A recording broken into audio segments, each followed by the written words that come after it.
Hi friends, எள்ளு உருண்டை எப்படி பண்ணுறதுன்னு பார்க்கலாமா? வாங்க.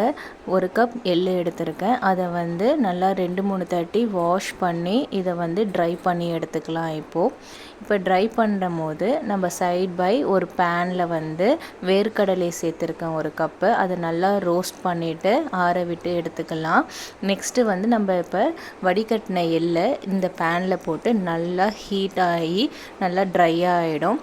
அதையும் இப்போ ஒரு பவுலில் போட்டு ட்ரான்ஸ்ஃபர் பண்ணி எடுத்து வச்சுட்டு நல்லா ஆறுனதுக்கு அப்புறமா எல்லாத்தையுமே மிக்ஸி ஜாரில் சேர்த்து நம்ம பிளெண்ட் பண்ணி எடுத்துகிட்டு வந்துடலாம். பிளெண்ட் பண்ணோடனே நம்ம உருண்டை வெல்லத்தையும் இதுமாரி துருவி வச்சுருக்கேன், அதையும் சேர்த்து பிளெண்ட் பண்ணி எடுத்துகிட்டு வந்துட்டு ஒரு ஸ்பூன் நெய்யை காய்ச்சி இதில் ஆட் பண்ணி நல்லா மிக்ஸ் பண்ணி விட்டுடுங்க. இது இப்போ கரெக்டான பதம். இப்போ உருண்டை பிடிச்சிடலாம். உருண்டை பிடிச்சி இதை உங்கள் கிட்ஸுக்கு, பெரியவங்களுக்கு, பெண்களுக்கு எல்லாருக்குமே கொடுங்க. உடம்புக்கு ரொம்ப நல்லதும் ஹெல்த்தியும். வீடியோ பிடிச்சிருந்தா லைக் பண்ணி